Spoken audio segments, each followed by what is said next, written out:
So anything you share will be uploaded to YouTube. I know that this is a meeting. So anytime you have any questions, feel free to ask questions in the chat or to raise your hand. We want this to be a more one-on-one or a more virtual face-to-face experience. That way, when you have any questions, feel free to unmute yourself once you are called on. So today we'll be going over the Idea Center overview, as well as the programs and events for engineering students that we offer. You will also have a Q&A with our student panelists on the topic of promoting your academic success in engineering. So we have students who have been a part of courses such as Eng 15, Eng 10, as well as our ELC. So you'll get to learn a little bit more about what that is, as well as how to sign up for those resources, as well as our GEAR program.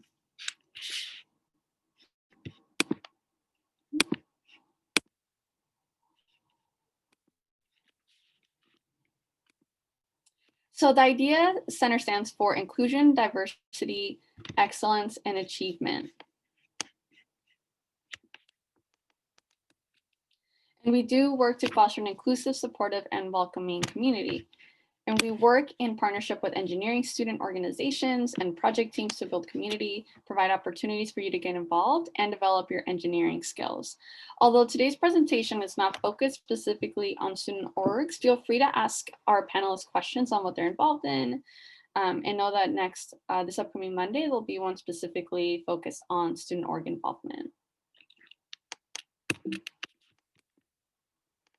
One of the resources that we want you to be sure you know is available for you is our student travel funds.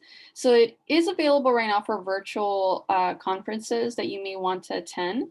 It's available for individual students and engineering student orgs. So if you see let's say a conference that's available virtually and the cost is $200 to register for, feel free to submit an application. You can find that information on the Idea Center website. And again, it is available for virtual conferences and for student orgs. And the maximum award per student is $300. For student orgs, it is up to $800 depending on the registration costs and how many students you're wanting to have attend. And you must submit your application a month in advance. And then we do provide student-centered services that promote your academic success. So we are committed to increasing retention and graduation rates and promoting a sustainable culture of academic excellence among all engineering students.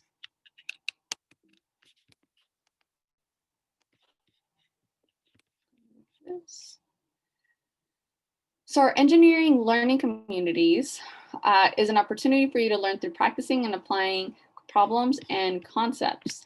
So they involve collaborative study groups. So they are led by a peer educator. We do have some peer educators in our as part of our panelists today. Chase and Alfredo, if you could go ahead and introduce yourself. And you introduce yourselves again later. I'll go ahead and start. My name is Chase. I am a third-year electrical engineering student, pronouns he, him, his. And I am also an engineering learning community peer educator. Been so for about 4 quarters, and that was after I participated in a couple myself. I think it's a great resource on campus for you guys to get involved with. Hello everyone, I am Fredo. My pronouns are he, him, his. I am a 4th-year nanoengineering major from John Muir College. And I'm also an ELC peer educator. I've been a peer educator since my sophomore year, so for about 2 years now, I'd say. And it's been a really good and helpful resource before I joined in, as well as tutor. Thank you.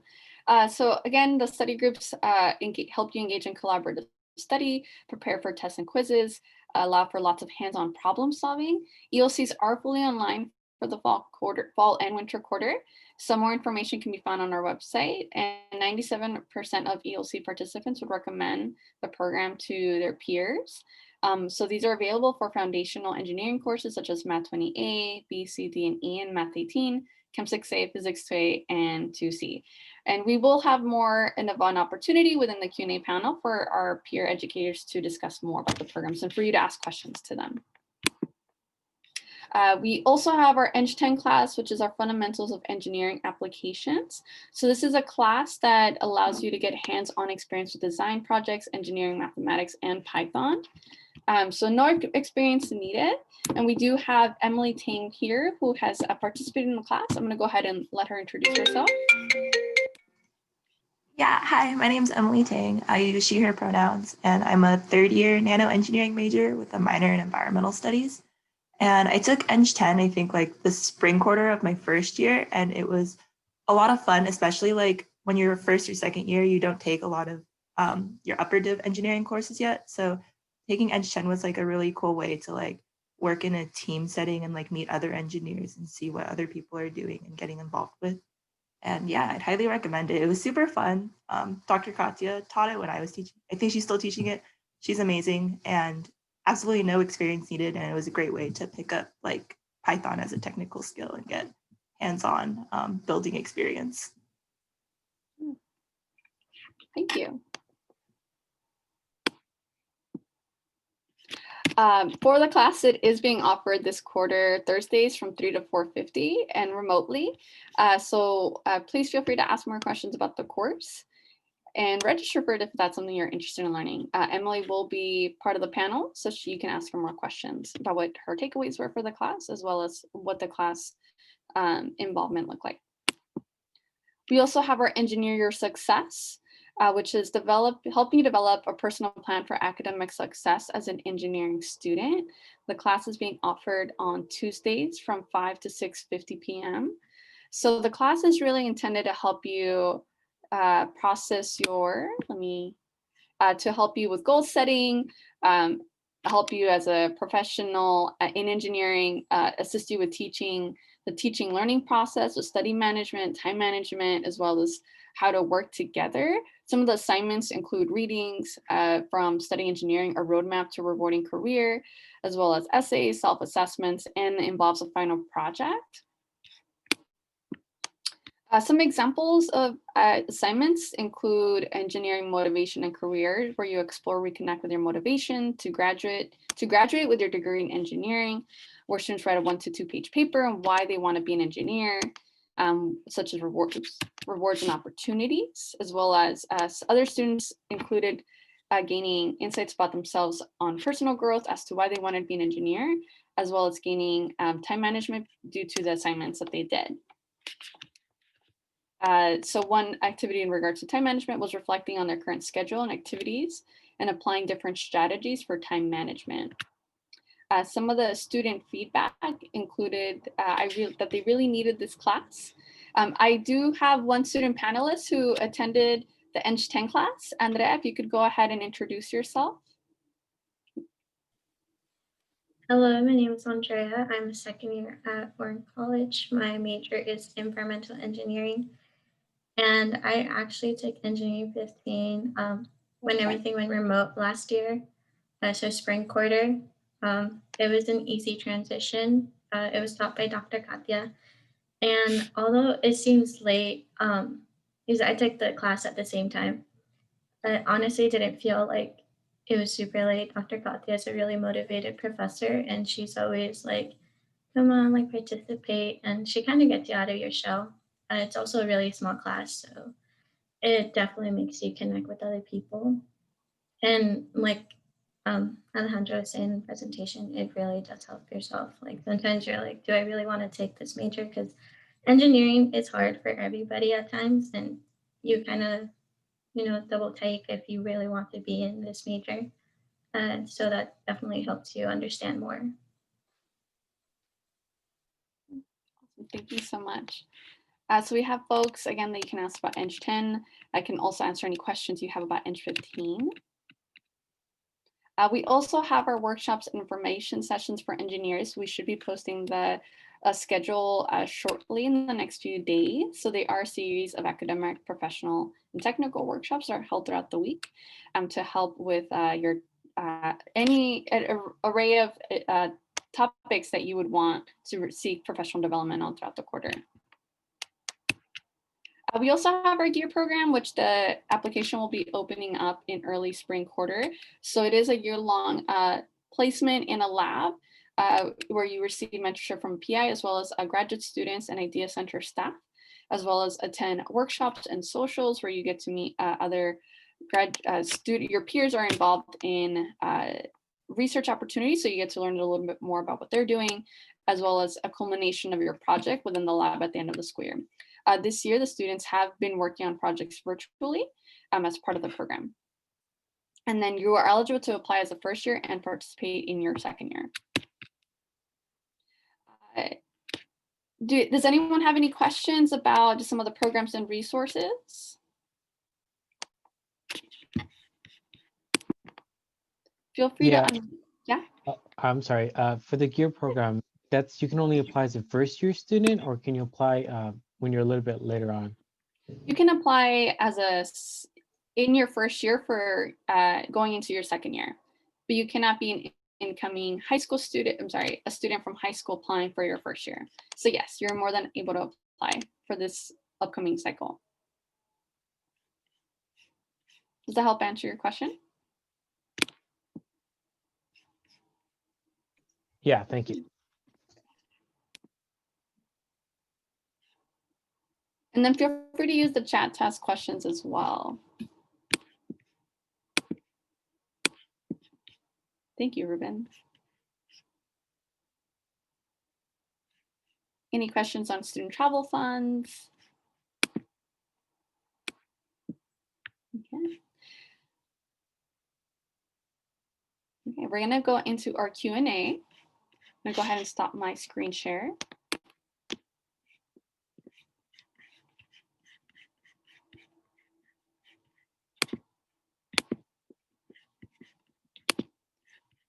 For this next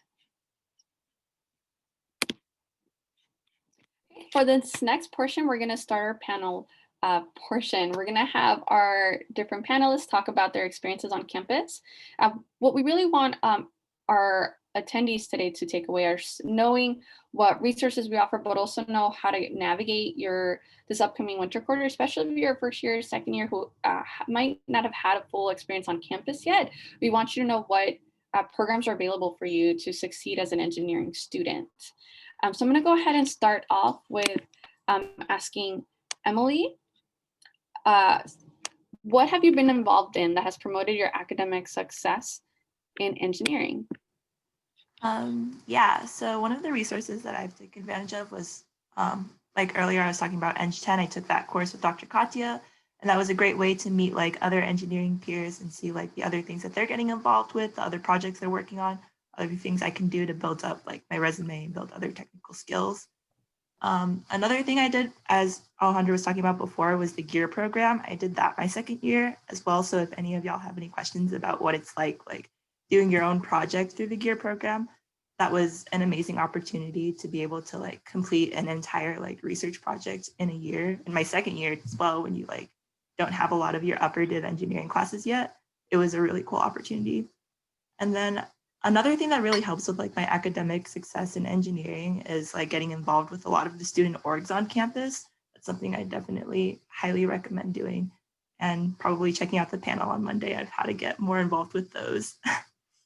But yeah, those are just really great resources for finding like people, because one of the best things you can do to like succeed academically in engineering is talk to people about their experiences and what's helped them.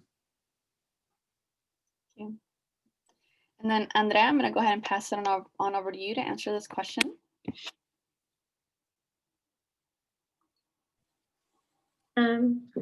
So as I mentioned before, I took Eng 15, and honestly, it was kind of like a best way to take it, like especially during your spring quarter, since your upper divs are not available still, and everything was happening with COVID.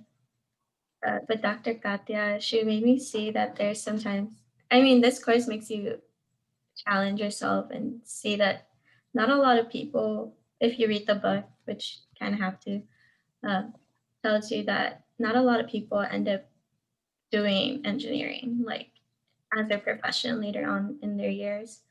So it makes you realize like, okay, maybe I need to learn this first and I'll have another career set. And that kind of strived me to look more into other things, which on this time around, I think I learned about the JUMP mentorship program, but unfortunately, I wasn't able to apply my freshman year.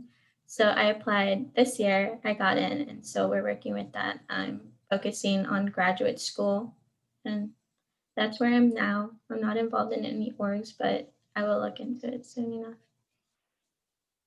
Thank you. And Alfredo? Hello. Sorry. There we go. So hello, as I mentioned, my name is Fredo. I'm a fourth year nano engineer, and I've been a peer educator at the ELC Center for 2 years now.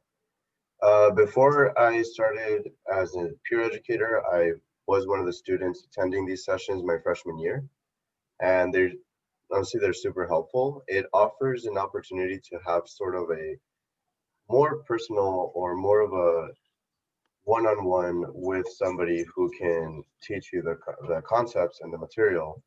It won't necessarily always be one-on-ones because there are other students in the lecture as well, but it is a much smaller group, typically between 15 to 20 people per group. On top of that, there's also office hours and such where you can go in and contact those of us who are peer educators. It makes it sort of a lot easier to kind of get involved with the material and ask questions and sort of really try to cement your understanding of these concepts, because in a class where you have upwards of 100 to 200 students in the lecture, it can seem pretty intimidating to try to talk or try to ask those questions that you have, or try to ask a professor to revisit a topic. Whereas in ELC centers, smaller group of people, makes this much easier, much less intimidating per se. And us as peer educators also have more time to dedicate to each individual student because of the smaller group. So all in all, I think ELCs are a great way to, or get a great helpful resource that you can use if you find yourself struggling with any sort of any of the STEM subjects that are offered to engineers.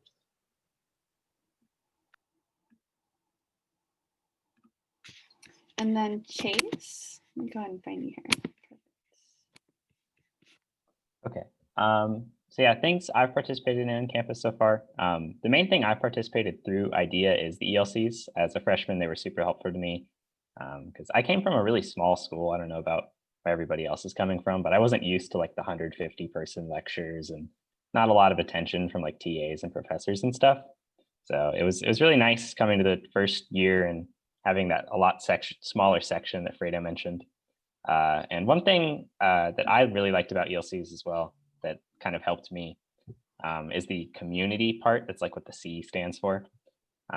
Is because at least for me personally, I have okay motivation to get through classes, right? But like it really helps to have like people around me, especially in the same classes that I'm taking, that I get to know as we progress through like all the engineering stuff. So starting in my freshman year with those ELCs, you get to meet fellow engineers who are in your classes, you'll continue to see throughout the years, get to know them.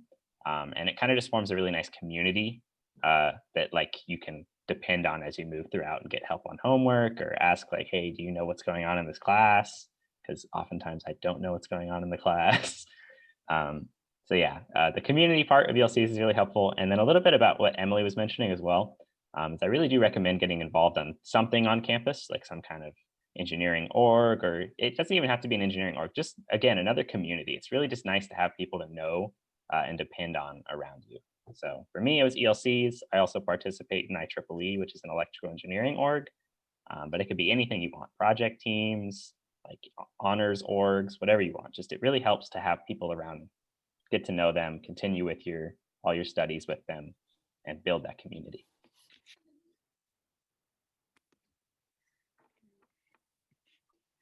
I want to allow for anyone in the audience to ask questions. Feel free to raise your hand or unmute yourselves to ask questions to our panelists.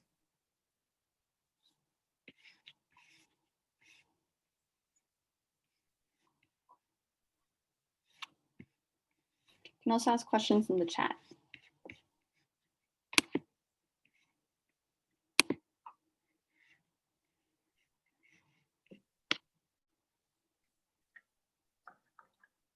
I was wondering, how do you become a peer educator? Because right now I'm in an ELC and I really like it, and I think that's something I want to do in the future. I can speak to that, I guess, as a peer educator, right?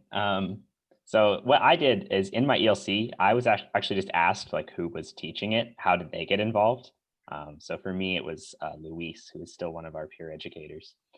And in person, it was a lot easier because he just pointed me towards the office and was like, go talk up there and see like you'll get hired probably.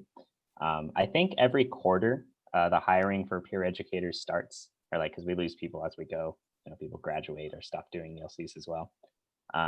So I'm not sure how to do it online, if you could like guys have like office hours for IDEO or not. But the person that coordinates peer educators in the ELC program is Jessica Baldus. I can go ahead and type her email in the chat really quick, if I can remember it off the top of my head. But yeah, she coordinates it. She's the one that would be hiring you and interviewing you. But you can ask whatever peer educator you're in their ELC right now, or just shoot Jessica an email. But I don't think you get hired like in the middle of the quarter right now. I think it's a little late for this quarter, but future quarters will be good. So let me go ahead and type. Yeah, I can go ahead and kind of add to that as well. So the way it typically works is Jessica will send out an email, I believe, to all, either it goes out to everyone in Jacob School or to everyone who's participated in ELCs. She will actually send out an email stating that she's looking for new peer educators. And so through that link or in that email, she'll state, when the deadline is to apply and when the work would start. Typically, the way it works is, I think the application is somewhere during winter or probably late fall. So it might have been last quarter, but it could also be this quarter that the application comes out. And then basically you spend spring quarter shadowing a peer educator who's already been on the job, and then you start running sessions yourself the following fall quarter. So essentially you would apply this year, you would shadow next quarter, and you would start your session next year in the fall. I'm not exactly sure if she already sent out emails for the applications or not, but if you want to know more about when the deadlines are to apply or if there are still availabilities, as Chase said, you're going to want to talk to or send an email to Jessica Baldus and she can help you out with that. Thank you.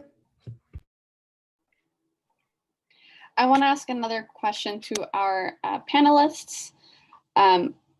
What was the highlight of participating in the programs that you mentioned? So for Emily and Andrea, having participated in Eng 15, what was the highlight? And then for Chase and Fredo, the ELCs. So I'm going to go ahead and have Emily start off. Yeah.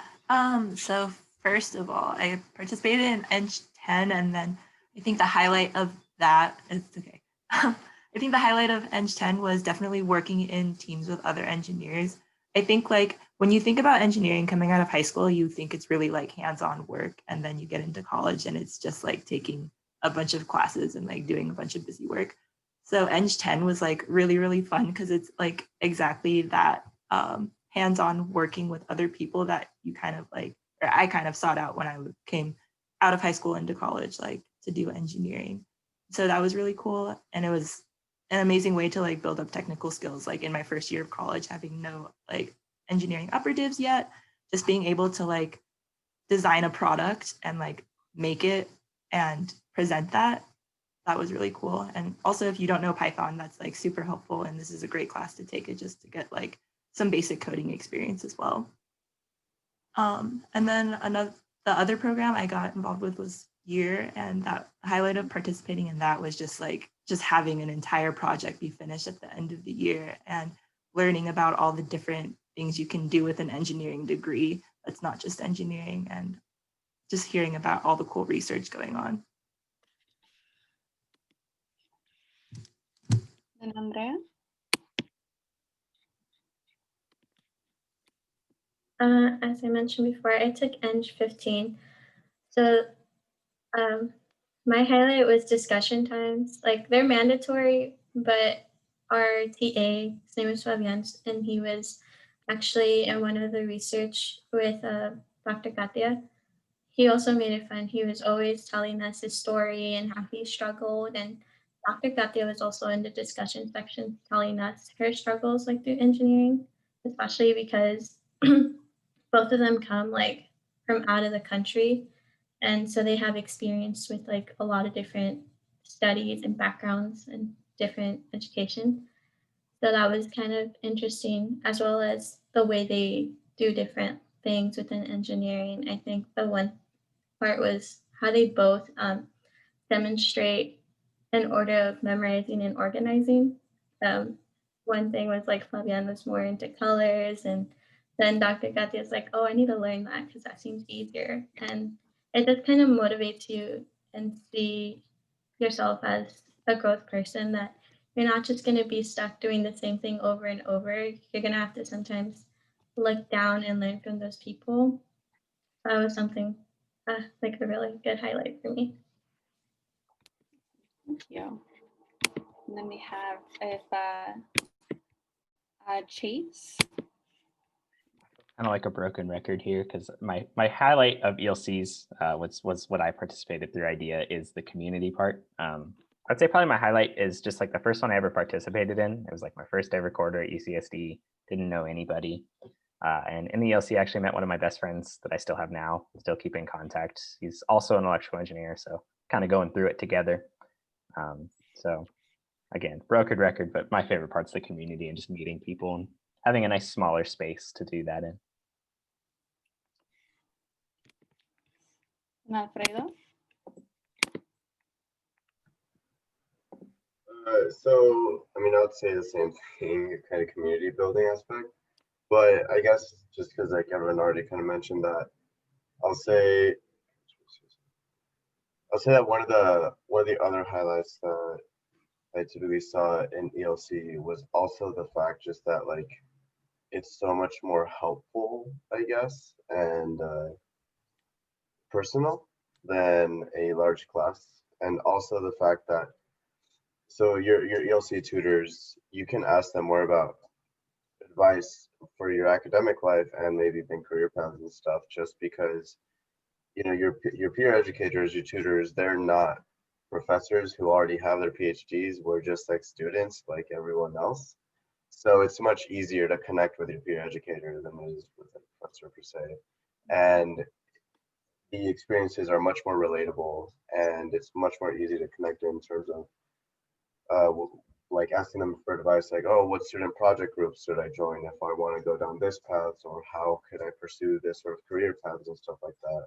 I actually just had my first session like this week and had some student that was was feeling anxious. He had some anxiety because he was in a major that he wasn't sure how he was feeling about it, and he wasn't sure if it was going to help him go down the career path he wanted. And I was actually able to explain to him how you know, I've known many people, including myself, who have like internships lined up in areas that are not exactly specialized to the major we're in or the tracks we're focusing on here in college. So I was able to calm him down and he felt much more reassured after that.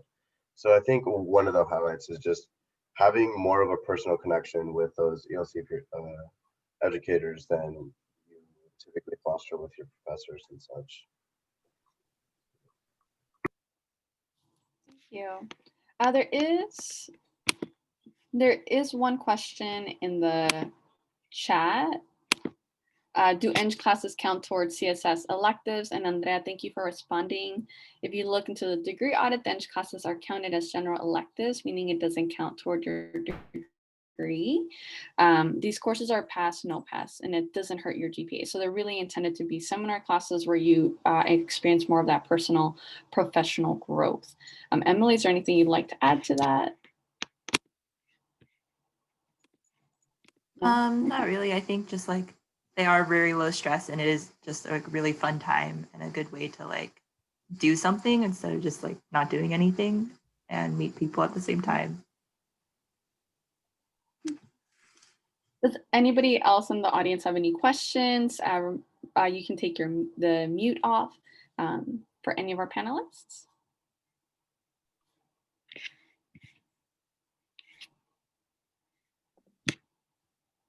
Feel free to ask general like time management advice, anything like that too. I know this is an opportunity for y'all just to connect with your peers as well.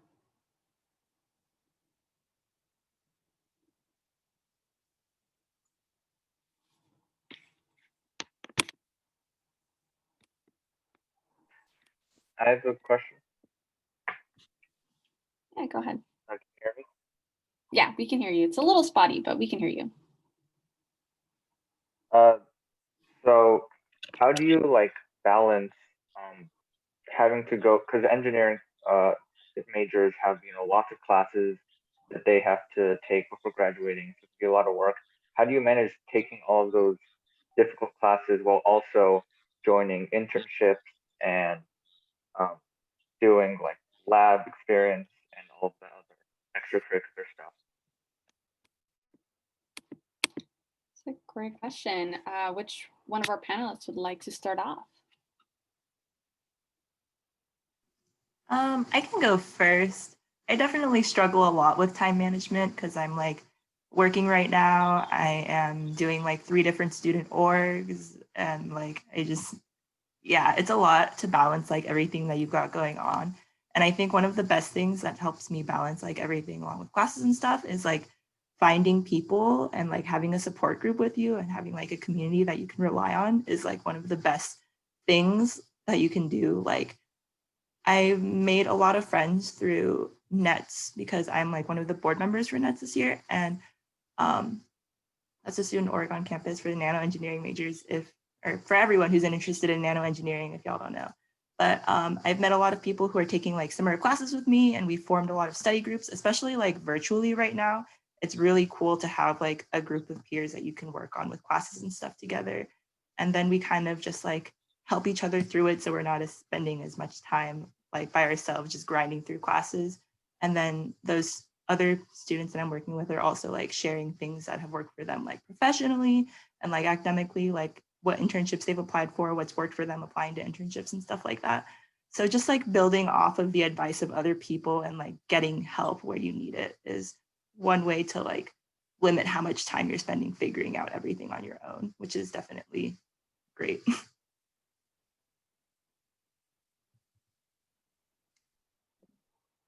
I can go ahead and talk a little bit. I mean, there's no, one size fits all for everybody in time management. It's hard. You gotta like, you're probably not going to spend as much time in high school on things that you choose to do, like your hobbies or stuff, because you'll have to make time for stuff that you're choosing to do for your career instead.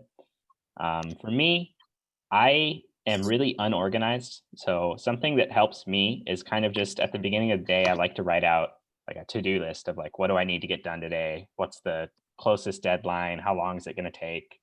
And then it's really satisfying for me to kind of see throughout the day as I get towards the end and I'm getting, able to relax finally at the end. I can like cross everything off the list and all that. But yeah, it's still definitely a challenge. If you master it already, dude, tell me your tips, like please. But it's possible, it's doable, it's not easy.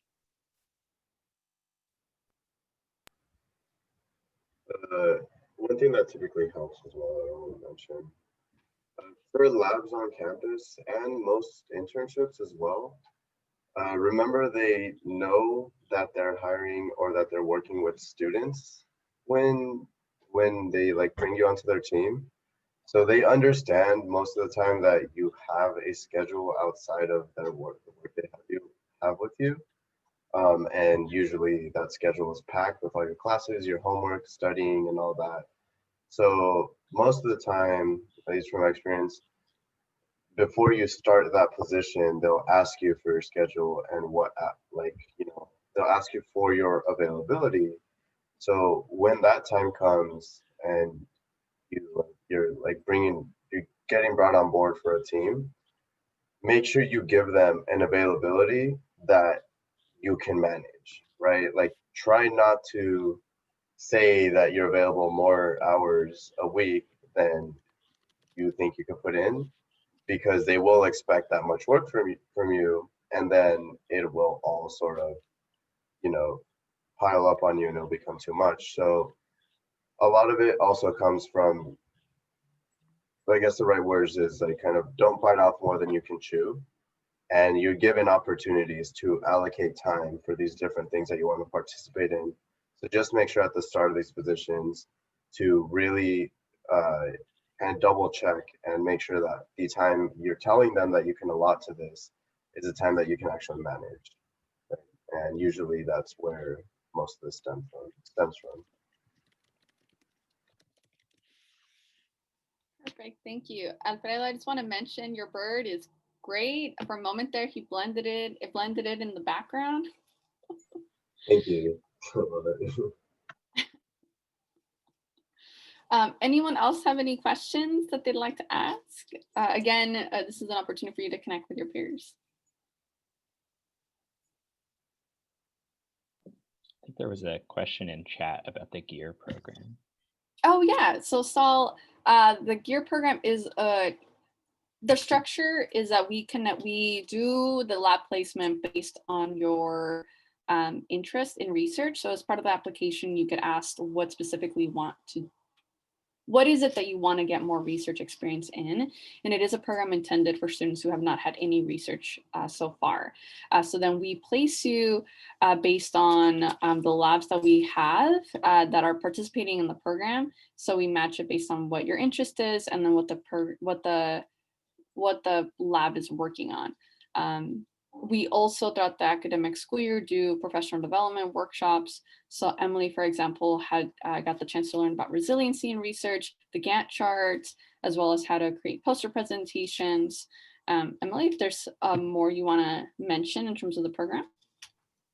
Yeah, I think the GEAR program offers like a lot more than just like skills in conducting research as well. Like you take a course that's specifically on like scientific writing, and that's really helpful with like learning how to read scientific papers and stuff. And like I know a lot of people who have gone like who've done the GEAR program, and not all of them are like planning to go to grad school currently. Like these are obviously skills that you don't have to continue doing in research. Like you can take these and apply them to internship opportunities, like industry fields, like in research and development if you want to, or just anything. It's just, yeah, they're just great skills, and you get to work like in a team of two and it helps build like your communication skills and team management as well. Like, yeah, there's a lot of ways you could spin like all the skills you gain through the GEAR program.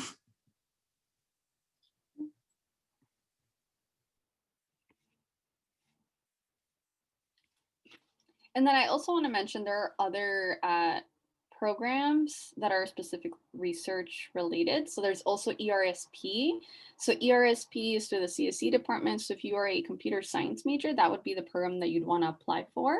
You can find out more information on the CSE website. There's also the academic enrichment programs. So they have their own programs. Next week on Thursday, I'll have a WISE workshop where they will be talking about what programs they have this upcoming summer. So if that is something that you're wanting to learn more about, I can send out an email on Monday to the students who attended in this presentation about that specific workshop. So again, different research programs on campus that you could apply for. It's just GEAR specifically run through the Idea Center. So that's why we're talking more about it. So you can learn more about what programs we have. But again, there are other programs on campus that you can apply for. Yes, Alfredo posted in here McNair, STARS, and URS are other programs that are offered by the AEP office.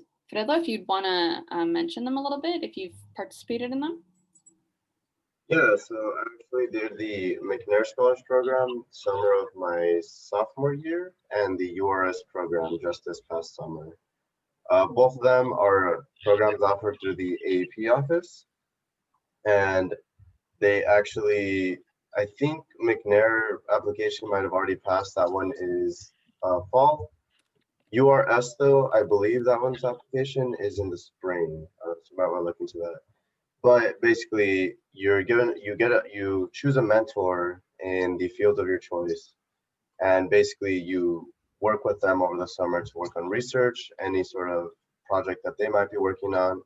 And one thing that's really cool about these programs is you get the opportunity to kind of expand your field and look look into what it's like to be in research and what it might be like to be in fields that are not necessarily your own. So the summer that I did the McNair Scholars Program, I was doing research on plasma physics in a physics lab. That was really cool and has very little relation to nanoengineering, but it's really cool to be in this other field and see like how this stuff applies to nuclear fusion energy. And then last summer, I was in a lab with the Scripps Institute of Oceanography, where we were working mostly uh, in a mechanical engineering lab. We were trying to create this sort of camera that can 3D model fish populations while recording them underwater. And this is meant to be used by divers. So those two are really good programs. I believe you do need letters of recommendation though. So you're gonna want to create those connections with professors. A really easy way to do that is well, when we had in-person classes, there was a program called Dine with a Prof, where you get a voucher for free food. You take a professor to any dining hall or the dining. It's like the place where the professors eat. I forgot what it's called, but the food there is really good, so you can take them there as well. And yeah, the faculty club. And you get, one-on-one with them. You can foster a connection. You can also do coffee with a prof where you take them out for coffee. But right now, while we're in this like virtual setting, you can also just hit them up for an email and set up meetings. There are plenty of professors that, enjoy just talking with you when they have time. Office hours is also a good one. A lot of professors usually don't have students that overrun their office hours. So you have a good shot. If you go to professors' office hours, you have a good shot of it being one-on-one. So you can get, foster those connections and get those letters of recommendations in. And these summer programs will give you a huge experience, I believe. They also give you a stipend for that summer research. And it is, the program itself is really good to have on both your resume or as experience to put into applications for grad school or jobs, regardless of what you want to do in the future. So it's a really good opportunity in my opinion. Sweet, thanks so much. Could you also send the email, please? I think you mentioned it, Alejandro. Yeah, I just went ahead. Yes, on Monday, I'll go ahead and send that email for the AP presentation on Thursday. All right, thanks. Appreciate it a lot, guys. Yeah.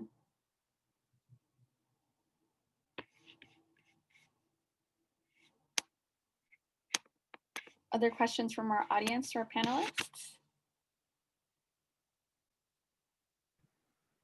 Forgot to mention, for those summer programs, you also do a presentation at the end of the summer. So you get some conference speaking experience as well.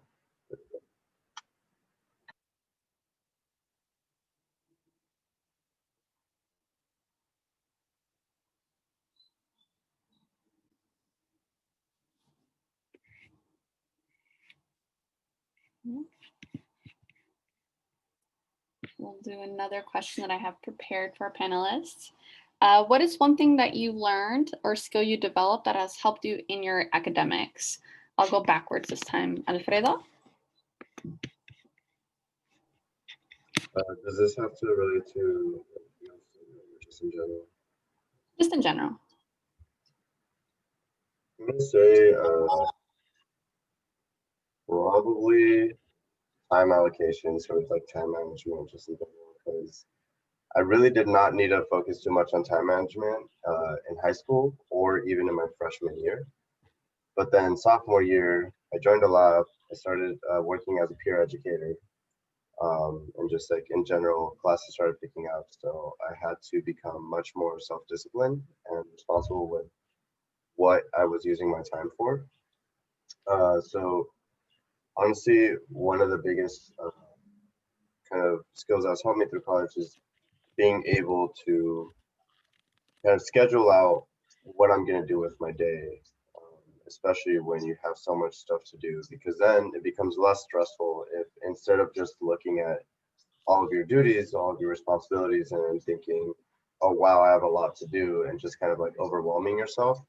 It helps to maybe break it down on a calendar or some sort of some sort of schedule and a little booklet or something to say, okay, today I'm gonna, let's say, do half of a homework assignment and start do some reading up on for my lab, or do 1 page of preparation for ELC next week.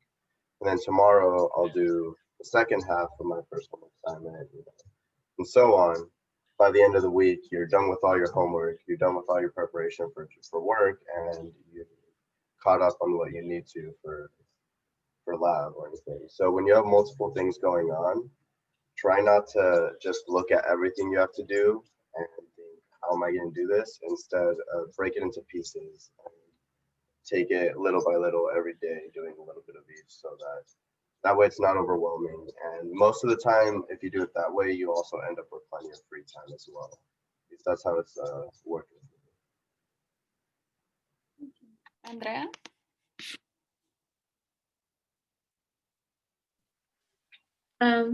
I would also have to say time management, and a specific one is sleeping. I think my first quarter here, I honestly didn't really sleep, and so by the time winter break came along, like I was just super exhausted. So definitely planning out my sleeping schedule, although that doesn't seem like it's a requirement or necessary. It is, because it sleep is like a breakfast for your brain. And I kind of knew, but it was kind of told every single quarter. And I did notice that when you don't sleep, you don't do things efficiently throughout the day, and you're just grouchy, and it just kind of declines on your academics. So giving yourself enough time to sleep, or even taking a nap, because it's necessary if also you don't put sleep as a priority. Chase? I would say one skill I've learned, and I'm still working on it, especially it's kind of developed more so now that classes are online, but actually taking advantage of like TA office hours and professor office hours and stuff. In class, it was kind of inconvenient, or like in-person classes, it was kind of inconvenient for me because you have to like show up somewhere and like fit it around your schedule. But especially now that it's online, it's been super useful because just whatever time they have listed on the syllabus, I'll usually try and base my like studying or homework around that so that I can get help when I need. And honestly, office hours online, I feel like they're more attended, but especially in in-person classes, they were not super highly attended in any classes I went to. So if you develop that skill early on, you might be able to like really get in buddy with a professor and maybe learn some research or internship opportunities from them as well. With that said, it's definitely intimidating. I'm still working on it because these people are like big PhDs working at big companies, making big discoveries, but they are paid to help you. So take advantage of that. Emily? Yeah. Good. Emily, wait one moment. Chase, since you mentioned office hours, what do you usually talk about during office hours? Since I've really started attending them more, it's mostly been for like class specific stuff. So like I'll be like looking at the homework and be like, I don't really understand this. Can you explain this or that? But if you are specifically going to office hours because you like the professor, want to get to know about their research and stuff, the research that professors are working on, it's their passion. Like they're pursuing it at a very high level. And it's basically their life's work, honestly. So if you're interested in that aspect, you can always ask them about their research. They'll know a ton. They'll be a fountain of information, and they'll usually be really excited to share it with you as well. But for me, I usually specifically go for class help because I don't understand a lot of things.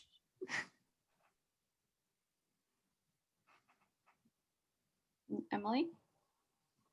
Yeah, my like one skill kind of like piggybacks off of what Chase was saying, like about going to office hours a little bit. My like skill, I think, that definitely helps me is asking questions and not being afraid to ask like questions to literally everyone you meet, whether that's professors, TAs, or other peers. Like there's a lot of things I didn't know coming into college, and other people have struggled and worked through that. And like once they're like fourth years, they understand, and it's like they've worked to understand, like to get through that struggle. So now they're okay to like help people who have not learned that. Like asking questions helps you get through things a lot faster. And asking questions to like professors and TAs is also like a really great resource. Like going to office hours, if you don't like, even if you don't know like what you're struggling with in your class, like even going and being like, hey, is there like a way I should study for this class? Or if you just want to like say like, hey, am I understanding this topic clearly? Like, is this, I just want to talk through it. Is this right? Like, those are great questions to ask. And also kind of like asking questions to your peers, going back to that again, like meeting people in student orgs who are in your major or in like the careers that you want to be in, like asking things like that they've done and things they've gotten involved with is also a really great thing to do. Like if you want to say, hey, I need more technical skills, what should I do? Someone recommended me like, oh, you should look into like getting more coding skills and apply like data science to materials engineering. Like that's something I never really considered, and now that's something I've been looking into. Yeah. Any other questions from our audience? Well, I think I'm going to go ahead and quickly throw this one to all our panelists. I know Chase answered it already. What advice do you have about office hours?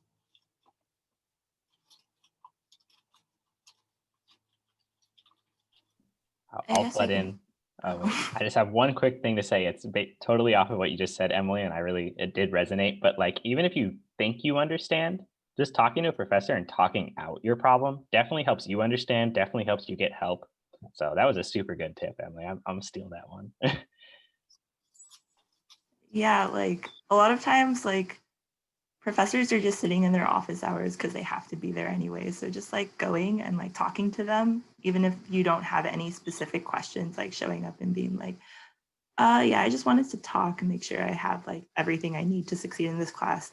That's amazing. Like they'll think you're an amazing student already. Also, I think recognizing that professors are people too, like even though they've been like, they're like all the way up here and you think like there's so much like prestige with them, like they are people too, and recognize like they want to be able to teach you as well as they can as well, and like they want to help you. No one's going to like look down on you for coming to office hours and asking questions. Andrea? Yeah, I think one thing to do before going to office hours that really helped me was getting prepared, like have questions for like certain things that you're struggling or that you notice, or just little things like that. Like write it on a sticky note, and by the time you get there, just ask the professor, and they will gladly answer. Sometimes they go off topic, and you get to know more about them or just the things you're learning. But it does help if you have like that small little note, so you don't off track, and then by the time you leave office hours, you're just confused or you feel like you didn't get the response you wanted. Alfredo? So one thing that and You sound a Can't little really far hear away. him. Yeah. Mhm. do I still sound pretty That's far? better. Sorry, okay. What's it called? Oh, so one thing that's like helped me through like pretty much any one-on-one with professors is they like talking about what they do. So if you go in and also ask them about what their lab is like, how they kind of came to choose the position that they're choose to come into the position they're currently in and stuff like that. That's usually like a good conversation starter per se. If you come in with questions about the class, then you're going to want to ask that. But if you want to come into office hours just because you want to talk to the professor, but you don't necessarily have any questions on the subject, then you can come in and ask them about their lab and what they do. How are they contributing, to academia with their lab, and why they chose to be professors or like hold the labs that they do. That usually gets them talking, and then usually from there, it's really easy to like piggyback off of that initial sort of spiel to get more questions or provide more input and just start basically moving forward with a more genuine conversation. Okay, I know we have 3 minutes left. Any last questions from our audience?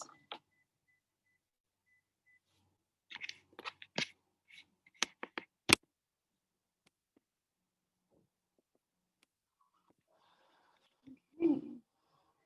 So then I'll just go ahead and wrap up. Any last tidbits of advice for our students from our panelists?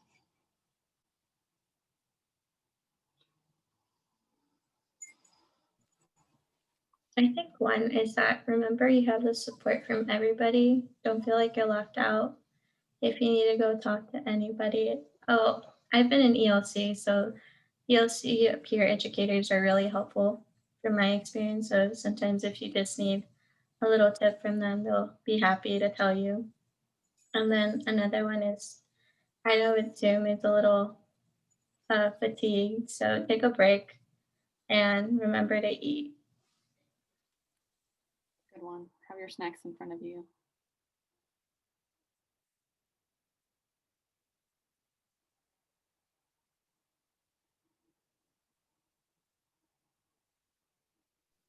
I guess like my one tip of advice is just like get involved and like meet other students and other people and ask questions. Everyone's doing so many different things and has so many different career paths and advice. Like people are also a really great resource and just communities and stuff. And then on that note, Monday, Ruben, if you could remind us what time your Monday panel or presentation is? It's going to be the same time, 12 to 1 p.m. Okay, and Maybe, that one maybe will a little be bit beyond 1. okay, and that one is on getting involved in our engineering student orgs. Chase, Alfredo, any last tidbits? Yeah, just kind of on the same thing as I think Andrea mentioned. Don't feel discouraged if your peers are sort of accomplishing things or getting involved and are pursuing opportunities that you haven't gotten. Everyone moves at a different pace. So if you see like some of your friends getting into these really cool positions and stuff, don't be discouraged. You are going to follow your path. They're going to follow their path. Just kind of, be happy for them and remember that like your time will come too. You're at a good school. You're here because you're smart. You're going to do just fine as well. My last tidbit of advice is, especially, it's pretty easy to do in ELCs, but there's a lot of times like student orgs will run like mentorship or some kind of programs. But I would recommend kind of asking like an upperclassman or I guess it's really only upperclassmen about classes they've taken and like professors they've taken and who you want to like pair with who and why you might not want to do one class with the other at the same time. It really helps to kind of get an idea of like when you should take your certain classes and plan them out really well for the next 4 years ahead of you. Awesome. Thank you so much. So with that concludes, I know it's 101 now. That concludes our Zoom presentation for today. Thank you to our awesome panelists for sharing all your experiences. For our audience members, know that this recording will be posted on YouTube if there's anything that you want to visit back and listen to again. Also know you can reach out to me or visit our Idea Center website for any of the resources that were mentioned, and definitely see Chase and Alfredo at the ELCs. Awesome. Well, feel free to have a great weekend. I know it's Friday. Some of you, this was a long week, 2021. But again, remember Zoom breaks and snacks. Okay, thank you again to our awesome panelists. Bye, everyone. Bye, everyone. Bye.